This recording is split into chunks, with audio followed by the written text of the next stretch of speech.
कहानी की स्टार्टिंग हमारी हीरोइन म्याओ म्याओ को दिखाते हुए होती है, जिससे अभी अभी उसके पालक माता पिता ने उसे घर से बाहर निकाल दिया ताकि वो गांव जाकर उस किसान लड़की से शादी करे जिसे उसके पालक माता पिता ने उसके लिए चूज किया था। म्याओ म्याओ अपनी लाइफ में ऐसा कुछ भी नहीं चाहती थी जैसा उसके साथ इस समय हो रहा था, लेकिन फिर भी अपने पेरेंट्स के लिए सब कुछ मान लेती है और उदासी में गाँव जाने लगती है। अपने मन को डाइवर्ट करने के लिए उसके हाथ में जो फाउंटेन पेन होता है उससे वो अपने हाथ पे एक घड़ी बनाती है ताकि उसका समय सही हो सके। बस उसने कैजुअली ये ड्राइंग बनाई थी, लेकिन अगले ही पल वो ड्राइंग जो होती है वो रियल घड़ी में बदल जाती है। ये नजारा म्याओ म्याओ को काफी दिलचस्प लगता है। उसे ऐसा महसूस होता है कि शायद इस पेन में कुछ खास बात है, इसलिए वो पेन को एक बार फिर से ट्राई करती है। इस बार वो अपने लिए सोने की रिंग और नेकलेस बनाती है और जब वो सारी चीजें असली हो जाती हैं तब वो ये देखकर बहुत ही ज्यादा खुश होती है और इस पेन के बारे में सोचने लगती है कि उसके पास ये पेन कैसे आई। पता चलता है कि जो जू फैमिली की असली डॉटर होती है उसे जू परिवार ने बहुत साल पहले ही खो दिया था और उसी समय उन्हें म्याओ म्याओ मिली थी और उसके हाथ में ये पेन था। उस समय म्याओ म्याओ काफी छोटी बच्ची थी। परिवार ने उस समय जब म्याओ म्याओ को अकेला देखा तब उन्होंने उसके अंदर अपनी बेटी को महसूस किया, इसीलिए उन्होंने म्याओ म्याओ को अपना लिया और अपने घर लेकर चले गए और उसे बड़े लाड प्यार से पाला पोसा और उसे बड़ा किया। लेकिन जैसे ही उनकी अपनी असली बेटी उन्हें मिली तब उन्हें म्याओ म्याओ को देखकर ऐसा महसूस हुआ कि उसे जितना भी प्यार मिल रहा है वो सारा का सारा प्यार उनकी अपनी बेटी युवे को मिलना चाहिए। इसलिए उन्होंने म्याओ म्याओ की शादी गांव के एक किसान लड़के से तय कर दी ताकि म्याओ म्याओ के चले जाने के बाद वो अपनी पूरी संपत्ति, उनके पास जो कुछ भी है, वो अपनी रियल बेटी को दे सके। हालांकि म्याओ म्याओ इस समय किसी से भी शादी नहीं करना चाहती थी, लेकिन जब उसके माता पिता ने कहा कि उन्होंने इतने समय तक उसका ध्यान रखा और वो बदले में चाहते हैं कि वो शादी कर ले, तब वो इस बात को मना नहीं कर पाई। लेकिन जाने से पहले वो अपने मॉम एंड डैड से कुछ पैसे भी ले लिए ताकि वो अपना खर्च उठा सके, क्योंकि उसकी शादी तो गरीब लड़के से हो रही है। इसलिए मॉम एंड डैड ने उसे कार्ड भी दे दिए। इसके बाद वो अपने कमरे में जाती है, कुछ पैकिंग करती है और सबसे मिलने के बाद वो वहाँ से जाने वाली होती है। तभी युवे उसे रोकती है और उसका फाउंटेन पेन उसे वापस कर देती है और कहती है कि किसी भी बहाने से इस घर में वापस मत आना। फिर म्याओ म्याओ वहाँ से चली जाती है। उसके जाने पे भी युवे थोड़ी सी उदास होती है। ये देखकर उसकी माँ से पूछती है कि तुम उदास क्यों हो, तब वो कहती है कि आप दोनों ने उससे पैसों का कार्ड क्यों दे दिया। ये सुनकर माँ से कहती है कि तुम फिक्र मत करो, क्योंकि मैंने तुम्हारे लिए काफी सारे ज्वेलरी बनाई है। और फिर वो उसे दिखाने के लिए कमरे में लेकर जाती है, लेकिन वहाँ उन्हें कुछ भी कीमती चीजें नहीं मिलता है, क्योंकि म्याओ म्याओ पहले उन सारी चीजों को लेकर चली गई थी। ये सब जब इन सभी को पता चलता है तब वो म्याओ म्याओ को रुकने के लिए बाहर आते हैं, लेकिन बहुत देर हो चुकी होती है। म्याओ म्याओ इस पेन को पाकर बहुत ही ज्यादा खुश होती है। थोड़ी देर के अंदर वो गाँव पहुँच आती है, लेकिन जैसे वो उतरने वाली होती है उसका बैलेंस बिगड़ता है और वो नीचे गिरने वाली होती है। लेकिन सही समय पे यहाँ पे एक लड़का आ जाता है जो कि उसे गिरने से बचा लेता है, लेकिन गलती से दोनों का फर्स्ट किस हो जाता है। तभी यहाँ पे ग्रैंडमा आती है जो कि तुरंत इस सिचुएशन का फोटो निकाल लेती है। फिर वो म्याओ म्याओ से मिलती है और अपने पोते से मिलाती है और बताती है कि यही वो लड़का है जिससे तुम्हारी शादी होने वाली थी। इसका नाम यन बाइजू है। अगर तुम्हें मेरा पोता पसंद नहीं है तो तुम शादी के लिए इनकार भी कर सकती हो। ये सुनकर म्याओ म्याओ सोच में पड़ जाती है, क्योंकि वो पहले ही नजर में यान को पसंद करने लगी थी। वो मन में कहती है कि आखिर मैं इस लड़के को कैसे मना कर सकती हूँ। इसके पास 6 ऐप है, इसकी मसल भी काफी स्ट्रॉन्ग है, इसका वी शेप है और इसकी बट भी काफी स्वीट है। मुझे इस लड़की को मना करने में कोई इंटरेस्ट नहीं है। इसके बाद वो ग्रैंडमा से डायरेक्टली कह देती है कि वो शादी को कंफर्म करना चाहती है। ये सुनकर तो ग्रैंडमा काफी खुश होती है। फिर म्याओ म्याओ ग्रैंडमा से पूछती है कि उसका घर कहाँ पे है। तब ग्रैंडमा बड़े बड़े पहाड़ों के इलाके सभी दिखाती हैं और कहती हैं कि ये सारा का सारा एरिया हमारा ही है और ये बड़ा सा बंगलो भी हमारा है। और फिर वो धीरे धीरे अपने बंगलो में लेकर जाने लगती हैं। बंगला बहुत ही बड़ा होता है, लेकिन आसपास काफी सारे मुर्गी और बतख होते हैं।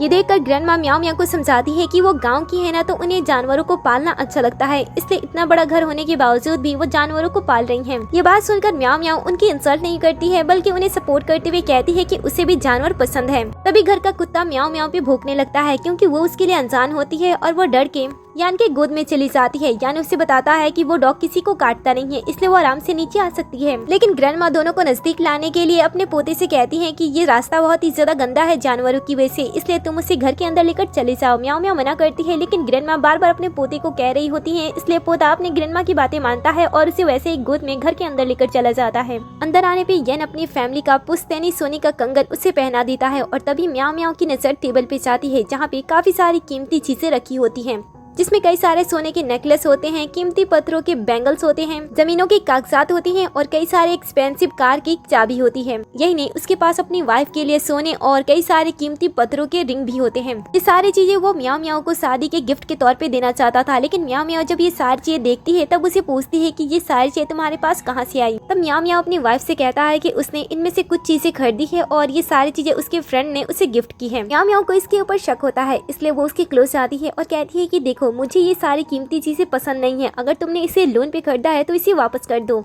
अब जो हमारा हीरो येन होता है वो नॉर्दर्न सिटी का चीफ होता है, लेकिन वो अपनी रियल आइडेंटिटी के बारे में किसी को नहीं बताना चाहता था, क्योंकि इससे उसके लाइफ में प्रॉब्लम आती है और साथ ही उसके दुश्मन भी बढ़ने लगते हैं। इसलिए वो अपनी रियल आइडेंटिटी छुपाकर वो गांव में एक सिंपल किसान की जिंदगी जी रहा था। तो उसके लिए तो इतना सब कुछ खरीदना आम बात थी, लेकिन फिर भी जब उसकी वाइफ उसके ऊपर शक करने लगती है तब वो अपने बिजनेस के कुछ चीजों के बारे में अपनी वाइफ को बताने लगता है। वो बताता है कि उसके पास कई सारे हिल्स हैं, उसके पास 10 से भी अधिक फिश पॉन्ड है, 1000 से भी ज्यादा उसके पास पिग हैं और 2 लाख से भी ज्यादा उसके पास शिप हैं। साथ ही वो अपने दोस्तों के साथ कुछ स्मॉल इन्वेस्टमेंट भी करता है, तो उससे भी उसके पास काफी सारे पैसे आ जाते हैं। इस तरीके से यान म्याओ म्याओ से झूठ भी नहीं बोलता है और उसकी आइडेंटिटी भी उसके सामने नहीं खुलती है। तभी यहाँ पे घबराई हुई ग्रैंडमा आती है और यान को बताती है कि अंकल सू और अंकल लिन में लड़ाई हुई है, इसलिए वो दोनों वहाँ से चले जाते हैं। उनके चले जाने के बाद मैन पूरे हवेली को सुंदर तरीके से डेकोरेट कर देती है और जो कुछ भी कमी बची होती है उसे वो अपने मैजिकल पेन से पूरा कर देती है। सब कुछ करने के बाद जैसे वो आराम से बैठने वाली होती है तभी यहाँ पे एक गाँव की लड़की आती है जो की म्याओ म्याओ को देखकर घर की नैनी समझ लेती है और म्याओ म्याओ को बताती है कि वो येन की फियोंसे है। उसकी बातें सुनकर म्याओ म्याओ अपने मन में कहती है कि अगर ये फियोंसे है तो मैं क्या हूँ। वो झूठी लड़की सीसी पहले म्याओ म्याओ को परेशान करने की कोशिश करती है और उसके ऊपर हुक्म चलाने की कोशिश करती है और कहती है कि तुम बदसूरत दिखती हो।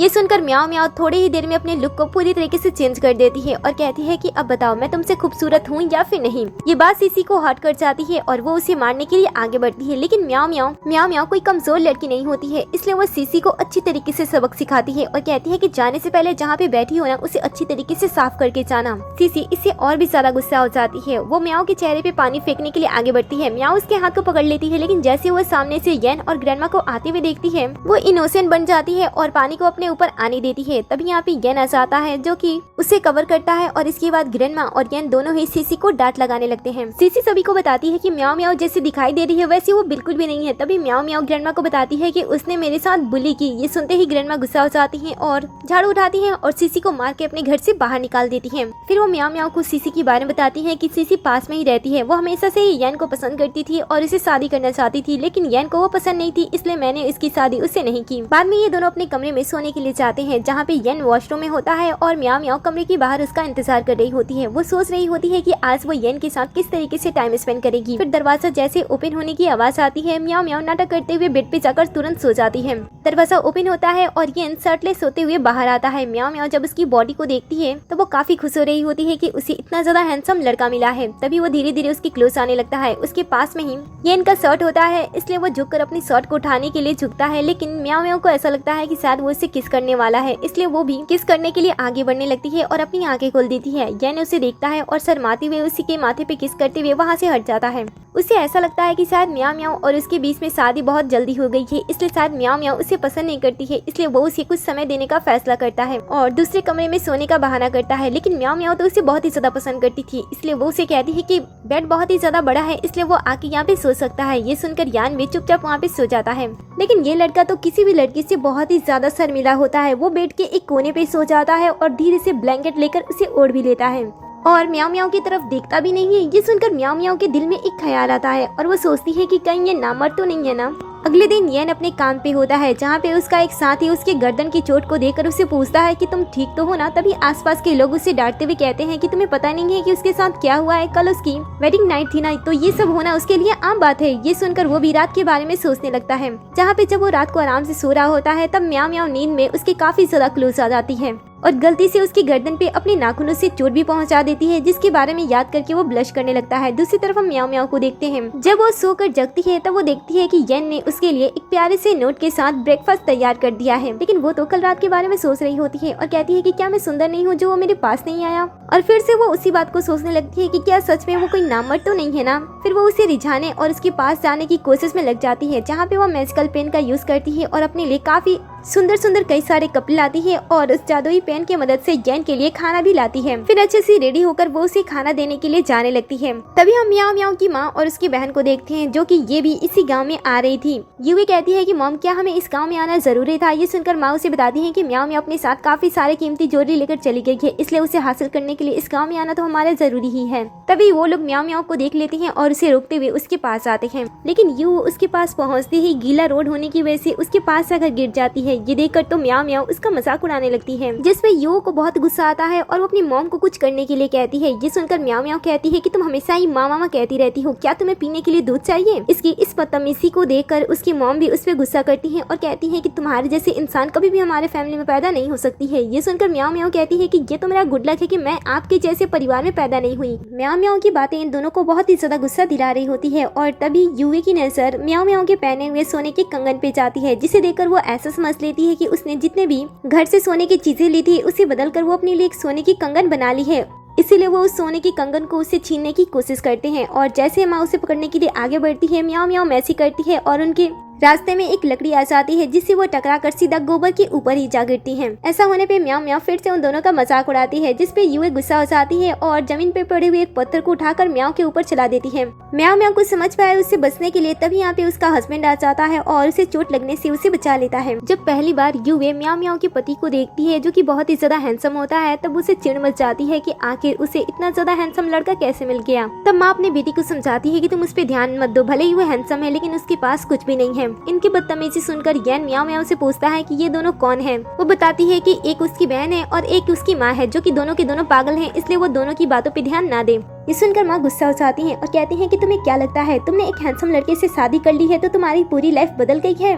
याद रखना, तुम्हारी शादी एक गरीब परिवार में हुई है, इसलिए कभी भी तुम्हारी तबीयत खराब होती है तो पैसों के लिए तुम हमारे दरवाजे पे मत आना। ये सुनकर येन कहता है कि आखिर म्याओ म्याओ आपके दरवाजे पे क्यों जाएगी, जब उसके पास उसका हस्बैंड है और उसके हस्बैंड के पास काफी सारा पैसा है। पैसों की बात सुनकर माँ बेटी उसका मजाक उड़ाने लगती है और कहती है कि क्या तुम्हारे पास पैसे हैं? कितने पैसे हैं? 1000 पैसे हैं? 2000 पैसे हैं? ज्यादा से ज्यादा कितने पैसे होंगे तुम्हारे पास? ये सुनकर यान अपना बैंक बैलेंस दोनों को दिखाने लगता है। तभी म्याओ म्याओ अपने मैजिकल पेन का यूज करती है और यान की मदद के लिए मैजिक करती है और उसके पैसे बढ़ाती है, लेकिन यान के पास तो पहले से ही काफी सारे पैसे होते हैं, जिस वजह से वो पैसे बदल जाते हैं और 1000 युआन में बदल जाते हैं। और जब इसके बाद यान के अकाउंट में इतने पैसे ये दोनों देखती हैं, तब वो उसका मजाक उड़ाने लगती है। इनफैक्ट यान भी जब अपने पैसे देखता है तो वो सोचता है कि शायद उसके अकाउंट में कोई प्रॉब्लम हो गया है, इसलिए वो सोचता है कि लेकिन ये दोनों माँ बेटी तो यान की इंसल्ट पे इंसल्ट की जा रही होती है। और उसके बाद माँ अपनी बेटी के बारे में तारीफ करती है। उसका बॉयफ्रेंड बहुत ही ज्यादा अमीर है और वो इस बार शहर के सबसे ज्यादा अमीर इंसान के एक नए प्रोजेक्ट में मैनेजर के तौर पे काम भी कर रहा है।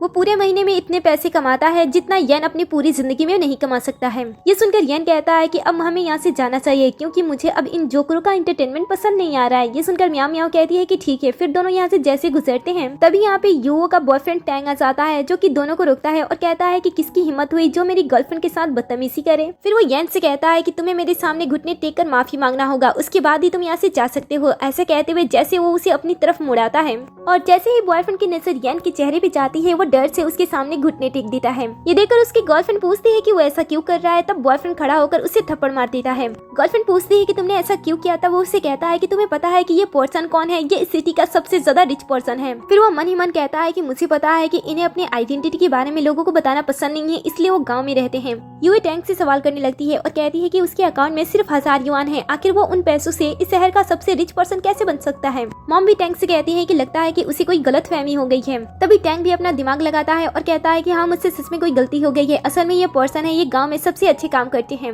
इस तरीके से वो अपनी बॉस की रेपुटेशन भी खराब नहीं करता है और उनकी आइडेंटिटी भी सामने नहीं लाता है। हालांकि ये जानकर कि येन लोगों की मदद करता है, म्याओ म्याओ को ये बात काफी ज्यादा पसंद आती है। येन भी मन में सोचता है कि वो अपने बारे में म्याओ म्याओ को सब कुछ पहले ही बता देता है, लेकिन वो ऐसा इसलिए नहीं कर रहा है क्योंकि उसे डर है कि जब वो उसके आसपास नहीं रहेगा तब बुरे लोग उसको नुकसान पहुंचा सकते हैं। अब जब युए को पता चलता है कि येन उतना भी ज्यादा अमीर नहीं है, तब वो फिर से येन की बुराई करना स्टार्ट कर देती है, जिसपे उसका बॉयफ्रेंड फिर से गुस्सा हो जाता है और फिर से उसे थप्पड़ मार देता है। लेकिन म्याओ म्याओ इस सिचुएशन को बहुत ही अच्छी तरीके से एंजॉय कर रही होती है। वो फिर से अपने मैजिकल पेन का यूज करती है और सनफ्लावर के बीज लाती है और अपने बॉयफ्रेंड के साथ बांट कर खाने लगती है और कहती है कि इस सीन को एंजॉय करो। इधर जो बॉयफ्रेंड होता है, अपनी बॉस की इंसल्ट की वजह से वो युए से रिश्ता तोड़ देता है और कहता है कि मैं तुम जैसी लड़की के साथ अब और समय तक नहीं रहना चाहता हूँ। अब रिश्ता तोड़ने की वजह से माँ अपनी बेटी को सिखाती है कि वो बहुत ही ज्यादा अमीर है, उसे इस तरीके से रिश्ता मत तोड़ो, उससे माफी मांग लो। युए अपनी माँ की बात मानती है और अपने बॉयफ्रेंड से माफी मांग लेती है। ये सुनकर वो उसे कहता है कि तुम्हें मुझसे नहीं बल्कि मिस्टर येन से माफी मांगनी चाहिए। तभी येन कहता है कि मुझसे माफी मांगने की कोई जरूरत नहीं है, उसने मेरी वाइफ के साथ बदतमीजी की है तो उससे वो माफी मांगे। लेकिन ये सुनकर युए गुस्सा हो जाती है और कहती है कि वो किसी भी हाल पे उसे माफी नहीं मांगेगी। साथ ही वो उसे बदतमीजी करने के लिए आगे बढ़ती है और इस पे हाथ भी उठाने की कोशिश करती है, लेकिन म्याओ म्याओ उसे पीछे धक्का दे देती है। तभी यहाँ पे गाँव के कुछ लोग भी आ जाते हैं, जो कि युए को धमकाने लगते हैं और उसे डराने लगते हैं। वो उसे कहते हैं कि उसने म्याओ म्याओ के साथ बदतमीजी की थी, इसलिए वो उसे माफी मांगे, नहीं तो सभी गाँव वाले मिलकर उसे अच्छी तरीके से पीट देंगे। अब ये सुनकर तो यूए डर जाती है और ना चाहते हुए भी म्याओ म्याओ से माफी मांगती है। इस बार म्याओ म्याओ भी उसके मजे देती है और उसे बार बार अच्छी तरीके से माफी मांगने के लिए कहती है। फिर यूए को उसकी कही गई सभी बातें माननी पड़ती है और माफी मांगने के बाद वो तुरंत अपने बॉयफ्रेंड अपनी माँ के साथ वहाँ से तुरंत निकल जाती है। उसके जाने के बाद येन अपनी वाइफ को सभी गाँव वालों से मिलाता है। सभी लोग म्याओ म्याओ से मिलकर काफी खुश होते हैं। तभी यहाँ पे भागते हुए सीसी आ जाती है, जिसके हाथ में कुछ फल होते हैं और जो वो येन को खिलाने के लिए लाती है। वो भागते हुए आ रही थी और सीधा येन के गले पड़ने वाली थी, लेकिन सही समय पे येन हट जाता है, जिस वजह से वो नीचे गिर जाती है। फिर वो खड़े होने के बाद येन के क्लोज आने की कोशिश करती है और अपने साथ लाए हुए फल को उसे खिलाने की कोशिश करती है, लेकिन येन उसके इरादे को समझ रहा था, इसलिए वो साफ साफ उसके फ्रूट को मना कर देता है और कहता है कि अब मेरी शादी हो गई है, मेरे पास मेरी वाइफ है, इसलिए तुम मेरी क्लोज आने की कोशिश मत करो। येन की बातें सीसी को बहुत ही ज्यादा बुरी लगती है, इसलिए वो गुस्से में वहाँ से चली जाती है। उसके साथ एक लड़का भी होता है जिसका नाम ली होता है और वह सीसी को पसंद करता था। बस इसी मौके का फायदा उठाकर सीसी म्याओ म्याओ को परेशान करने का प्लान बनाती है और ली से कहती है कि अगर उसने वो सब कर दिया तो बदले में वो उसे किस करने की परमिशन दे देगी। दूसरी तरफ हम म्याओ म्याओ को देखते हैं जो कि घर पे येन के लिए खाना बना रही होती है। जैसे उसका खाना कंप्लीट होता है तभी यहाँ पे ली आ जाता है, जो कि उसे अकेला देखकर उसके साथ गलत करने की कोशिश करता है। लेकिन म्याओ म्याओ इतनी भी कमजोर लड़की नहीं होती है, वो येन पे अकेले ही भारी पड़ जाती है। उसके हाथ में जो लकड़ी का डंडा होता है वो उसे लेकर ली को बहुत ही बुरी तरीके से पीटना स्टार्ट कर देती है। वो उसे दौड़ा दौड़ा कर मारती है, लेकिन एक लेवल पे ली म्याओ म्याओ के ऊपर भारी हो जाता है। वो उसके हाथ से डंडा छीनकर फेंक देता है और उसके क्लोज आने की कोशिश करने लगता है। तभी बाहर से सीसी की आवाज आती है, जो कि येन को लेकर घर में आ रही होती है और उसे कह रही होती है कि म्याओ म्याओ अच्छी लड़की नहीं है। फिर वो जैसे ही येन को लेकर किचन में आती है, वो देखती है कि किचन का माहौल तो पूरी तरीके से शांत है। म्याओ म्याओ अच्छी तरीके से खाने को सर्व कर रही है। सीसी ने जो प्लान बनाया होता है वो तो पूरी तरीके से बर्बाद हो गया था, इसलिए वो चारों तरफ ली को ढूंढ रही होती है ताकि वो म्याओ म्याओ की रेपुटेशन को बर्बाद कर सके। लेकिन जब उसे ली नहीं मिलता है तब वो डायरेक्टली म्याओ म्याओ से कहती है कि मुझे पता है कि तुम यहाँ पे किसी लड़के के साथ थी, तो जल्दी बताओ कि वो लड़का कहाँ पे है। लेकिन म्याओ म्याओ उसकी बातों का आंसर नहीं देती है, बल्कि उसे जानबूझकर नीचे गिरा देती है। सीसी येन को देखकर निर्दोष बनने की एक्टिंग तो करती है, लेकिन येन उसके ऊपर जरा सा भी ध्यान नहीं देता है। ये देखकर वो और भी ज्यादा गुस्सा हो जाती है और किचन को चारों तरफ से चेक करने लगती है। जब उसे कहीं पे भी ली नहीं मिलता है तो वो वापस से म्याओ म्याओ के कैरेक्टर पे उंगली उठाने लगती है, जिस वजह से म्याओ म्याओ उसे धमकी देती है कि वो फिर से ऐसा कुछ करती है तो वो तुरंत इसके ऊपर पुलिस कंप्लेन कर देगी। म्याओ म्याओ ने तो बस इतना कहा होता है, लेकिन येन तो तुरंत पुलिस के पास नंबर डायल कर देता है और कहता है कि जल्दी से यहाँ से चली जाओ। तभी यहाँ पे ग्रैंडमा आती है, जो कि सीसी से धीमी आवाज में कुछ कहती हैं। वो कहती है कि तुमने ली के साथ जो प्लान बनाया था वो पूरी तरीके से फ्लॉप हो गया है, क्योंकि उस प्लान के दौरान उसका प्राइवेट पार्ट गायब हो चुका है और अगर तुम उससे शादी नहीं करती हो तो वो उसके बारे में सभी को बता देगा, इसलिए जल्दी जाओ। ये सुनकर वो डर जाती है और तुरंत वहाँ से चली जाती है। फ्लैशबैक से हमें पता चलता है कि वहाँ पे एक कैंची लाई थी जिससे उसने उसके प्राइवेट पार्ट को ही कट कर दिया था, जिस वजह से वो दर्द में चीखने लगा और तुरंत वहाँ से भाग जाता है। और तभी ये लोग भी किचन में आते हैं। ये सारी बातें याद करके वो मन ही मन काफी ज्यादा हंस रही होती है। यानी उसे पूछता है कि उसे क्या हुआ, लेकिन वो इसके बारे में कुछ भी नहीं बताती है। तभी ग्रैंडमा उसके पास आती हैं और कहती हैं कि तुमने अच्छा काम किया, जब वो यहाँ से भाग रहा था तभी मैंने उसे देख लिया था। इसके बाद ग्रैंडमा अपने पोती से कहती हैं कि वो ज्यादा से ज्यादा टाइम अपनी वाइफ के साथ बिताए, उसके साथ शॉपिंग करे ताकि कोई तीसरा उनके लाइफ में ना आ सके। इसीलिए ग्रैंडमा की सलाह को मानकर येन अगले ही दिन अपनी वाइफ को लेकर एक बड़े से ज्वेलरी शॉप पे लेकर जाता है, जहाँ पे जैसे ये दोनों पहुँचते हैं वहाँ की एक कस्टमर इनके कपड़ों को देखकर ऐसा सोचती है कि शायद इनके पास पैसे नहीं है, ये सिर्फ देखने के लिए आए हैं। तभी येन के पास कॉल आता है और वो बात करने के लिए शॉप से बाहर चला जाता है। फिर जो काउंटर पे पहले लड़की बैठी होती है वो म्याओ म्याओ से कहती है कि सभी चीजों को इस तरीके से ना देखे, क्योंकि उसके पास इतने पैसे नहीं है कि वो किसी भी चीज को खरीद सकती है, क्योंकि यहाँ पे सबसे कम ज्वेलरी ही 2 लाख से स्टार्ट होती है। ये सुनकर तो म्याओ म्याओ को इंसल्ट फील होता है, इसलिए वो उस लड़की की अच्छी तरीके से खातिरदारी करती है। वो उसे कहती है कि तुम्हें यहाँ पे रखा ही गया है ताकि तुम चीजों को दिखा सको, वैसे भी तुम्हारी कोई औकात नहीं है कि तुम इनमें से किसी चीज को खरीद सको। मैं यहाँ पे आई हूँ ताकि मैं कुछ खरीद सकूँ, इसलिए शांत रहो और जो मैं तुम्हें दिखाने के लिए कह रही हूँ उन सभी चीजों को मुझे दिखाओ। उसकी बातें सुनते ही यहाँ पे जो दूसरी स्टाफ होती है वो तुरंत म्याओ म्याओ के पास आती है और उसे अच्छी तरीके से बातें करने लगती है और उसे पूछती भी है कि म्याओ म्याओ को आखिर क्या देखना है और क्या खरीदना है। इन जो पहली लड़की होती है वो दूसरी लड़की से कहती है कि तुम इस पे ध्यान मत दो, इसके कपड़े देखो, ऐसा लग रहा है कि ये यहाँ से कुछ भी खरीद सकती है। ये सुनकर म्याओ म्याओ दूसरी लड़की से कहती है कि मैं नहीं चाहती हूँ कि तुम मुझे सर्व करो, मैं चाहती हूँ कि ये जो मुझसे आर्ग्यूमेंट कर रही है ये मुझे सर्व करे, नहीं तो वो डायरेक्टली इस शॉप के मैनेजर से इसकी शिकायत कर देगी। ये सुनकर वो थोड़ा सा तमीज से इससे बात करना स्टार्ट करती है और कहती है कि मैडम बताइए आपको क्या चाहिए। म्याओ म्याओ कहती है कि यहाँ से लेकर वहाँ तक जितने भी चीजें चीजें हैं वो सारी चीजें पैक कर दो। ये सुनकर तो पहली वर्कर वापस से गुस्सा हो जाती है और कहती है कि पहले मैं तुम्हारा क्रेडिट कार्ड देखना चाहती हूँ कि तुम्हारे पास इतने पैसे भी हैं। तब वो तुरंत अपना क्रेडिट कार्ड निकालती है। कार्ड को देखते ही वो जो स्टाफ होती है सारी चीजें तुरंत पैक करती है और थोड़ी देर के अंदर सभी चीजें उसके सामने रख भी देती है। सब कुछ हो जाने के बाद म्याओ म्याओ अपने कार्ड को दूसरी लड़की को दे देती है स्वाइप करने के लिए। ये देखकर पहली लड़की वापस से गुस्सा हो जाती है और कहती है कि सब कुछ मैंने किया है, आखिर वो कार्ड स्वाइप क्यों करेगी। म्याओ म्याओ उसकी बातें नहीं सुनती है और कार्ड को दूसरी लड़की को दे देती है। वो कार्ड को स्वाइप करती है और पता चलता है कि कार्ड में तो कोई पैसा ही नहीं है। अब म्याओ म्याओ को कुछ समझ नहीं आ रहा होता है, लेकिन जो पहली लड़की होती है वो उसका इंसल्ट करने लगती है और कहती है कि बस यहाँ पे अमीर लड़की बनने का तुम दिखावा कर रही हो, तुम्हारे पास तो वैसे भी पैसे ही नहीं है। तभी यहाँ पे म्याओ म्याओ की बहन युवो भी आती है और अपनी बहन को यहाँ पे देकर वो उसकी इंसल्ट करने की कोशिश करती है, लेकिन म्याओ म्याओ तो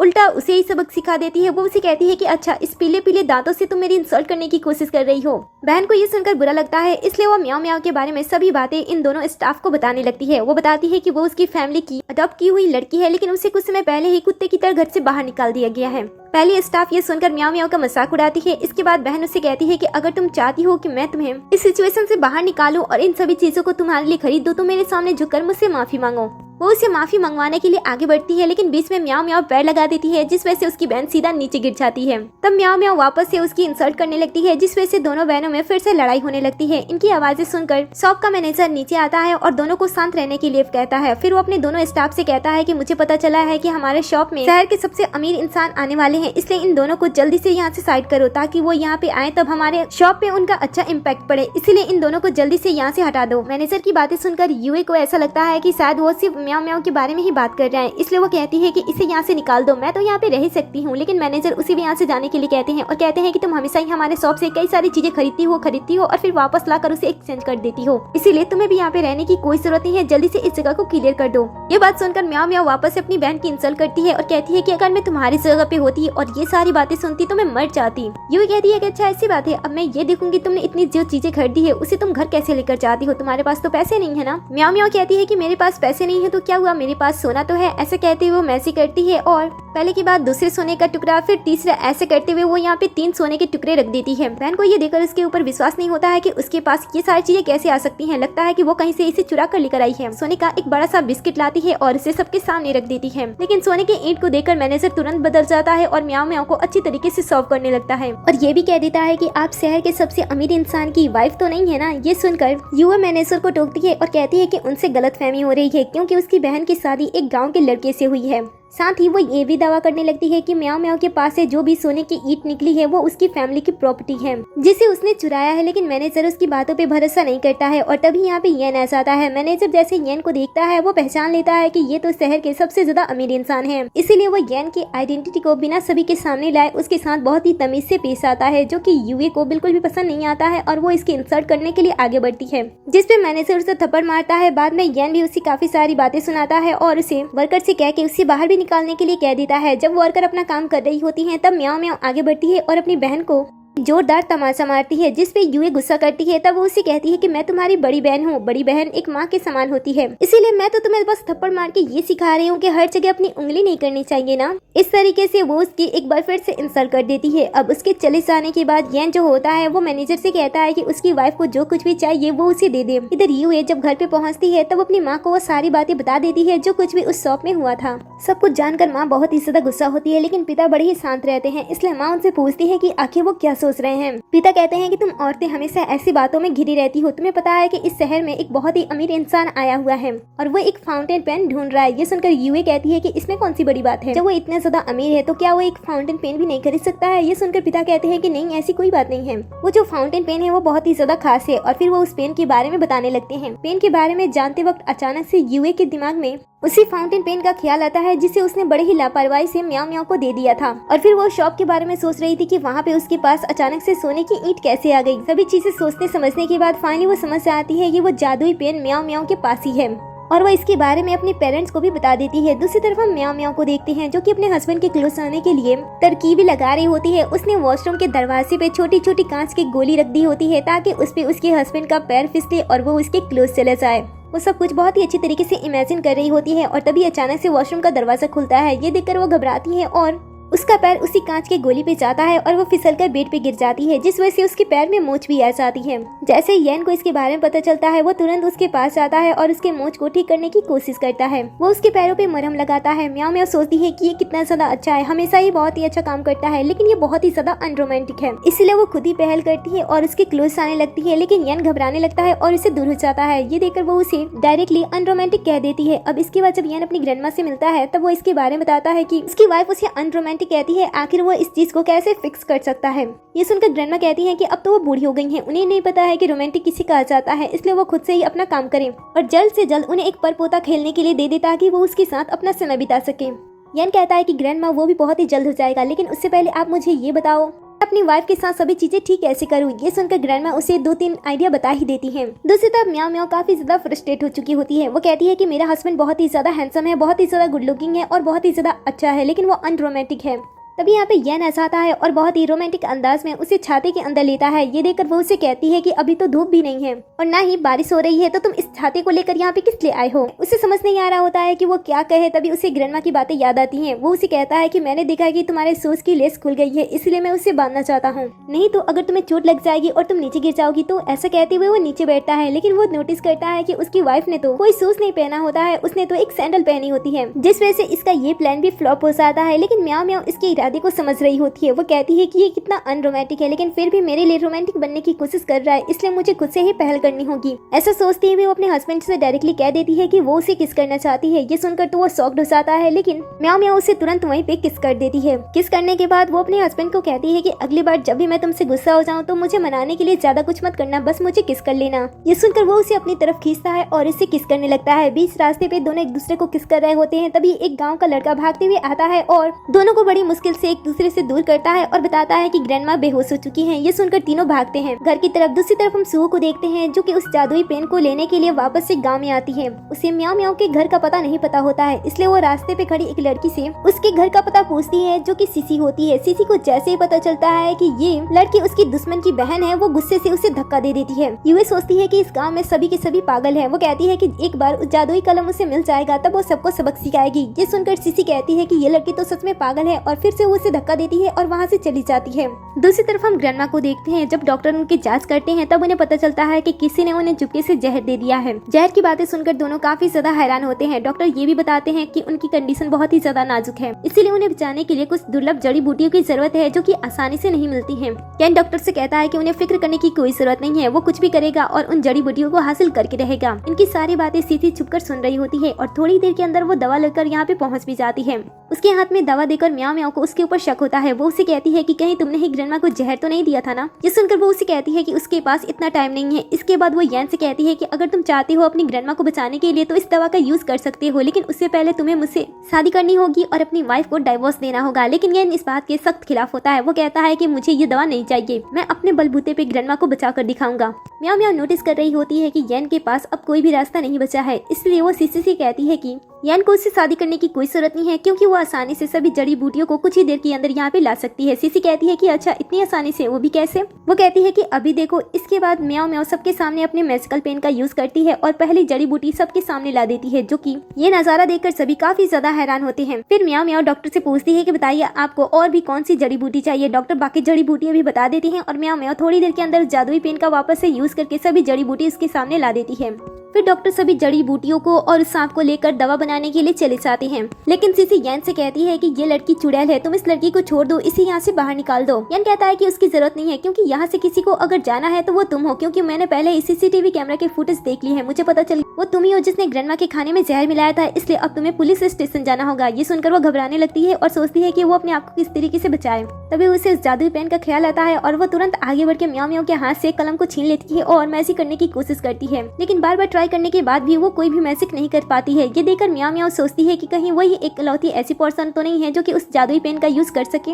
इधर तो यूए होती है, वो किसी तरीके से ठोकर खा कर फाइनली अब म्याओ के घर पे पहुंच चुकी होती है। इतने बड़े विला को देखकर तो उसे काफी ज्यादा जेलसी होती है कि उससे भी बड़े घर में उसकी बहन रह रही है। वो सोचती है कि एक बार उसके हाथ में वो जादुई कलम मिल जाए, उसके बाद वो अपनी बहन को उसे अच्छी तरीके से सबक सिखाएगी। इसके बाद वो ग्रैंडमा के कमरे में पहुंच जाती है, जहाँ पे जैसे वो सीसी के हाथ में वो कलम देखती है वो तुरंत उसके हाथ से उस कलम को छीनने की कोशिश करती है। सीसी ने मजबूती से कलम पकड़ा होता है, इसलिए वो उसके हाथ से कलम नहीं छीनती है और दोनों के बीच में लड़ाई स्टार्ट हो जाती है उस पेन को हासिल करने के लिए।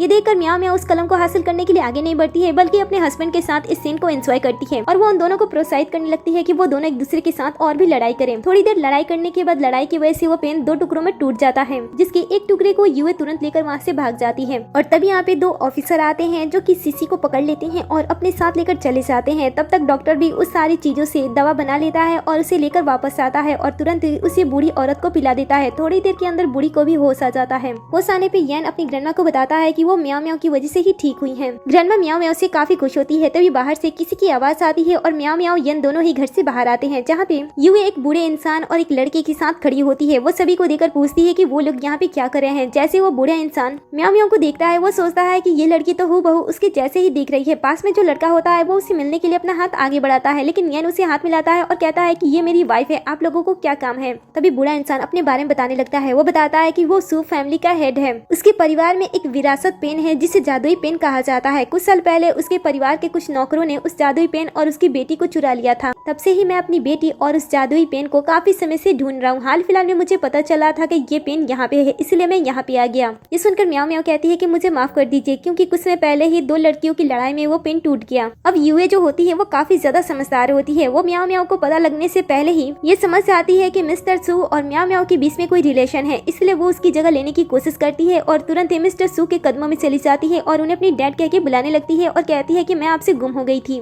फिर वो तुरंत अपनी एक झूठी सी कहानी बना देती है कि उसे नौकरों ने पेन के साथ चुरा लिया था। इसके बाद वो किसी तरीके से जब समझदार हुई तब उनके चुंगल से बच गई और अभी वो यहाँ पे है। सुनकर मिस्टर सू कहते हैं कि ये तो बहुत ही अच्छी बात है, जल्दी से इस पेन को सक्रिय करो। ये सुनकर वो थोड़ी सी घबरा जाती है और कहती है कि ये तो पेन टूट गया है ना। वो कहते हैं कि फर्क नहीं पड़ता है, अगर तुम मेरी बेटी हो तो तुम इसे यूज कर सकती हो। ये सुनकर वो पेन को यूज करने की कोशिश करती है, लेकिन पेन उसके हाथ में रहने के बावजूद भी काम नहीं करता है। मिस्टर सू समझ जाते हैं कि वो उनकी बेटी नहीं है, लेकिन सू इस बात को मानने के लिए राजी नहीं होती है, इसलिए वो बार बार कोशिश करती है, लेकिन फिर भी कुछ भी नहीं होता है। इसके बाद मिस्टर सू म्याओ म्याओ को एक बार ट्राई करने के लिए कहते हैं। म्याओ म्याओ कैजुअली एक बार टूटे हुए पेन से ट्राई करती है और हवा में गुलाब बनाती है और जादुई पेन उसके हाथ में जाते ही अच्छे तरीके से काम करने लगती है। ये देखकर मिस्टर सू काफी खुश होते हैं और म्याओ म्याओ को अपनी बेटी मान लेते हैं। वो उसे कहते हैं कि तुम ही मेरी असली बेटी हो, मेरे पास अरबों की संपत्ति है, अगर तुम फैमिली में वापस आ जाती हो तो सब कुछ तुम्हारा हो जाएगा। ये सुनकर म्याओ म्याओ कहती है कि अब मैं क्या कहूँ, आप लोग अचानक से मुझे मिल गए हो और अपने साथ घर लेकर जाना चाहती हो। इधर जो यूए होती है वो जेलसी की मारे म्याओ म्याओ से कहती है कि हमेशा ही तुम्हें मुझसे बेहतर क्यों चीजें मिलती है। वो गुस्से में जमीन पे पड़े हुए एक टेल्स के टुकड़े को उठाती है और उसे म्याओ म्याओ को घायल कर देती है। हालांकि येन उसे सही समय पे बचा लेता है। इसके बाद जब म्याओ म्याओ की आंखें खुलती है तब वो अपने घर पे होती है। उसे पता चलता है कि वो पूरे 1 वीक के बाद होश में आई है। होश में आते ही उसके भाई उसे मिलने के लिए आता है और उसे बताता है कि येन उसे लेकर इतना ज्यादा वरीड हो गया था कि अगर वो 1-2 दिन के अंदर होश में नहीं आती तो वो खुद से अपनी जान ले लेता। उसने उसके लिए कई सारे डॉक्टर बुलाए ताकि वो ठीक हो सके। अब ये सब कुछ जानकर तो म्याओ म्याओ को अच्छा लगता है, लेकिन साथ ही बुरा लगता है कि येन उसके लिए खुदकुशी करने जा रहा था, इसलिए वो उसे डांट लगाती है। आगे उसका भाई बताता है कि यूए की इस गलती की वजह से उसके पूरे परिवार को सजा मिली है और उन्हें बैंकरप्ट कर दिया गया है। इसके बाद वो उसे घर ले जाने की कोशिश करता है, लेकिन येन इसके खिलाफ होता है। दोनों के बीच में म्याओ म्याओ को लेकर लड़ाई होने लगती है कि आखिर म्याओ म्याओ किसे सबसे ज्यादा पसंद करती है, अपने भाई को या फिर अपने हस्बैंड को।